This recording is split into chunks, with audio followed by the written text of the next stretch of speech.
Hello, hi, very good evening, all my students. This is Sangeeta. Welcome to Ganga TGT PGT Home Science. Ganga TGT PGT home science में आप सभी का बहुत बहुत स्वागत है। तो आज का हमारा टॉपिक है कार्य जीवन की गुणवत्ता। ये कार्य से संबंधित ये चैप्टर हमें मोस्ट इम्पोर्टेंट लगा और है भी ये, तो इसका मैंने कराने की यानी पूरा कराने के लिए कहा है, तो इसे मैं पूरा कराऊंगी। तो कार्य हमें कैसे करना चाहिए, क्या मनोवृत्तियां हैं, ये मैं बता चुकी हूँ। यानी ये अच्छा 12 की एनसीईआरटी है, उसमें पहला ही चैप्टर है यानी अध्याय है वे कार्य एवं कार्यका से संबंधित।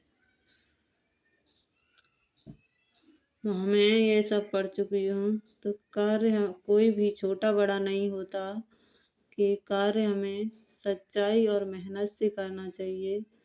कार्य हमें ऐसा नहीं करना चाहिए कि समाज को दुखदाई हो और समाज के लिए अनुपयोगी हो, और यानी कि वो गलत इफेक्ट डाले समाज पर। ऐसा कार्य नहीं करना चाहिए। कार्य अपने देखते हुए, समाज और संस्कृति को देखते हुए यानी मेहनत और निष्ठा से करना चाहिए। तो हमारा कार्य के गुण हैं ये बता रही हूँ मैं। यानी संस्थाएं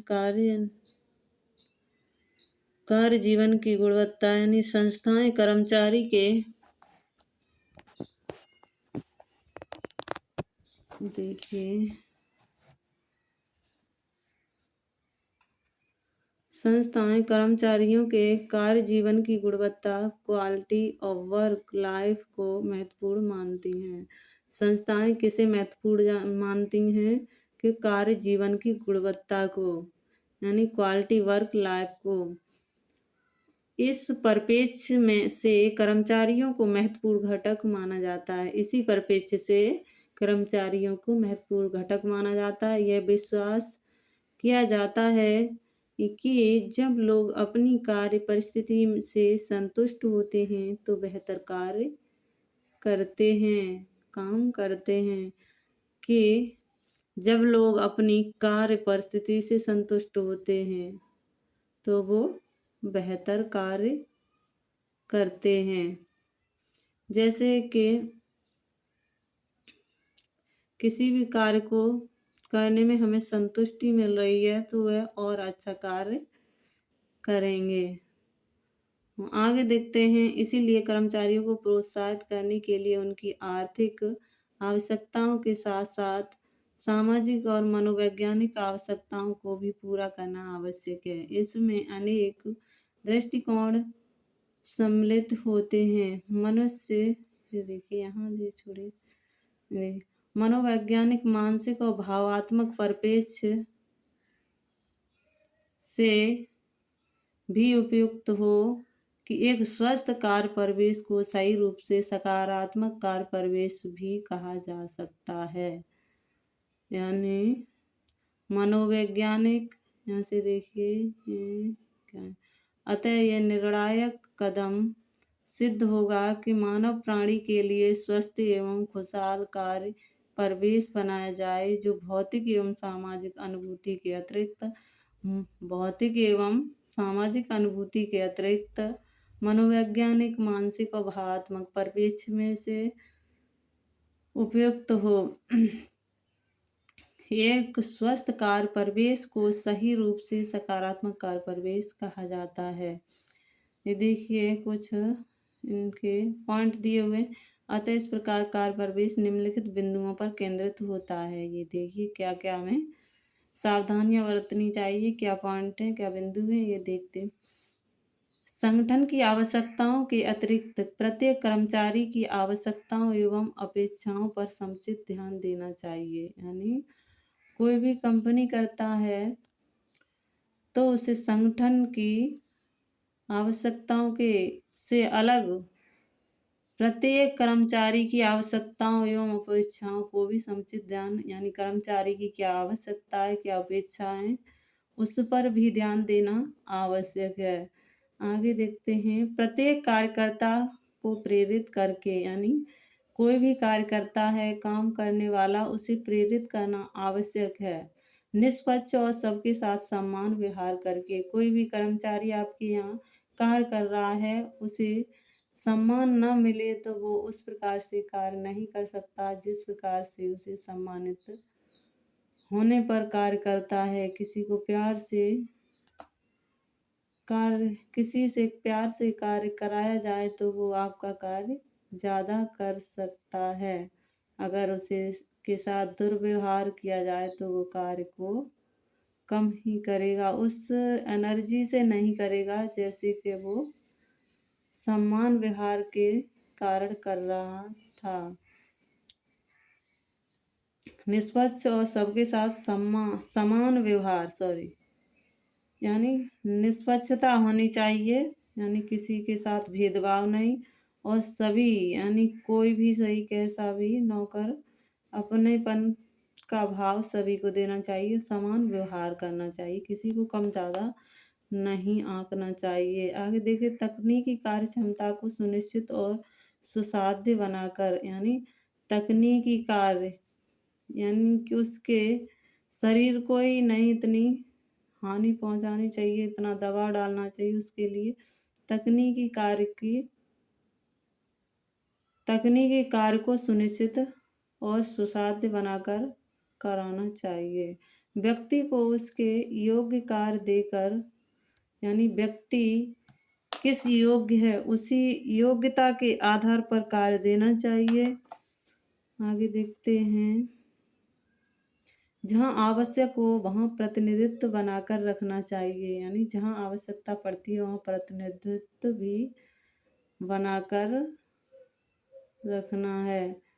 सहयोग भावना और टीम उत्तरदायित्व विकसित करके सहयोग की भावना, ये नहीं है कि आप मालिक हैं, नौकर कार्य कर रहा है तो हम देख रहे हैं, उसके बाद उससे ज़्यादा यानी कार्य करा रहे हैं तो उसमें सहयोग उसकी सहायता कर देनी चाहिए, और टीम उत्तरदायित्व विकसित करना चाहिए। कई लोगों को इकट्ठे करके कार्य करने का यानी उत्तरदायित्व देना चाहिए। आगे देखते हैं, कर्मचारियों का प्रशिक्षण। कर्मचारियों का प्रशिक्षण आत्मविश्वास निर्माण, प्रतिपुष्टि यानी फीडबैक, प्रोत्साहन और प्रशंसा, समर्थन एवं उनकी भागीदारी विकसित करके ये सारे कार्य कराने वाले को ये सब गुण होने चाहिए। आगे देखते हैं, जहाँ उचित हो कर्मचारी को अधिकार देकर उन्हें प्रोत्साहन करके ये कार्य कराना चाहिए। कर्मचारियों को अपने विकास के लिए लगातार अवसर प्रदान करके यानी कर्मचारियों को अपने विकास के लिए लगातार अवसर प्रदान कराने चाहिए। ये देखिए, उपरोक्त सभी बातें नियोक्ता द्वारा उन सभी कर्मचारियों का मनोबल बढ़ाने में सहायक होती हैं, यानी जो कर्मचारी होते हैं उनका मनोबल बढ़ाती हैं। ये सभी बातें, ये पॉइंट बताए हैं मैंने जो संगठन या कार्यस्थल पर कार्यरत हैं। ये देखिए, ये नियोक्ता के कर्मचारी उसके लिए अन्य महत्वपूर्ण कारक और मूल्यवान साधन है। किसके लिए? सामान्यतः कोई भी नियोक्ता यह जानता है कि कर्मचारी उसके लिए अत्यंत महत्वपूर्ण कारक एवं मूल्यवान साधन है, इसलिए नियोक्ता के लिए यह आवश्यक है कि वह एक स्वस्थ कार्य परिवेश बनाए तथा इसके लिए आवश्यक बातों पर ध्यान केंद्रित करे। आगे कुछ क्वेश्चन दिए हुए हैं, आप लोग इसका आंसर दे सकते हैं कमेंट बॉक्स में, या मैं बता देती हूँ। देखिए, बुनाई भारत का कैसा उद्योग है? बुनाई भारत का पारंपरिक उद्योग है। आगे देखते हैं, भारतीय संस्कृति में भोजन पकाने को क्या कहा जाता है? यानी भारतीय संस्कृति में भोजन पकाने को पाक कला कहते हैं। आगे क्वेश्चन है हमारा, व्यक्ति की पहचान कब से बन जाती है? व्यक्ति की पहचान व्यक्ति के कार्य से होती है। कैसा कार्य है वैसी उनकी पहचान होती है। आगे देखते हैं, भारत सरकार ने सर्व शिक्षा अभियान के अंतर्गत कस्तूरबा गांधी बालिका विद्यालय योजना को किस वर्ष आरंभ किया? तो भारत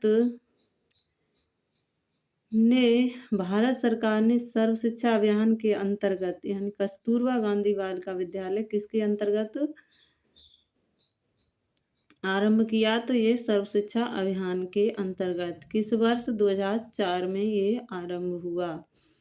आगे देखते हैं, अधिकतर व्यक्ति प्रतिदिन अपना अधिक समय कहाँ व्यतीत करते हैं? तो अपने कार्यस्थल पर यानी कार्य में व्यतीत करते हैं।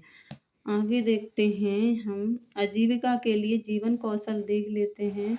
इस विश्व स्वास्थ्य संगठन ने क्या कहा है उसके बारे में भी देखते हैं। तो वर्ल्ड हेल्थ ऑर्गेनाइजेशन के अनुसार जीवन कौशल चिंतन, मुकाबला करने तथा सामाजिक कौशल वे क्षमताएं हैं जो लोगों एवं उनके परिवारों के मध्य पारस्परिक क्रियाओं को प्रोत्साहित करती हैं तथा विषम परिस्थितियों में व्यक्ति को उनसे उभरने की समर्थता को बढ़ावा देती हैं। ये किसने कहा है? WHO ने कहा है कि जीवन कौशल चिंतन करने का मुकाबला करने तथा सामाजिक कौशल वे क्षमताएं जो लोगों एवं उनके परिवारों के मध्य पारस्परिक क्रियाओं का प्रोत्साहन करती हैं तथा विषम परिस्थितियों व्यक्ति को उनके उभरने की समर्थता भी देती हैं यानी बढ़ावा देती हैं। विशिष्ट द्वारा पहचाने गए 10 कौशल निम्न हैं। नंबर 1 स्वजागरूकता, नंबर 2 संप्रेषण, निर्णय लेना, सृजनात्मकता, चिंतन, मनोभावों से जूझना, परानुभूति, एम्पैथी, अंतर्वैयक्तिक संबंध। अगला है समस्या को सुलझाना, आलोचनात्मक चिंतन, तनाव से जूझना।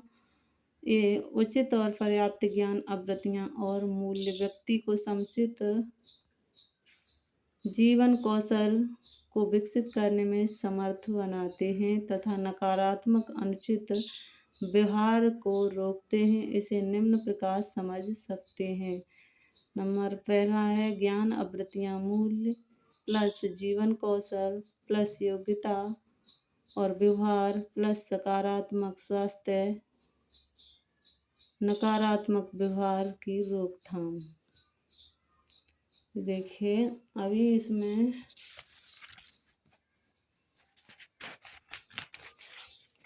थोड़ा और बचा हुआ है, थोड़ा ही रह गया है, फिनिश हो जाएगा 2 दिन में। तो आज के लिए बस इतना ही। Thank you.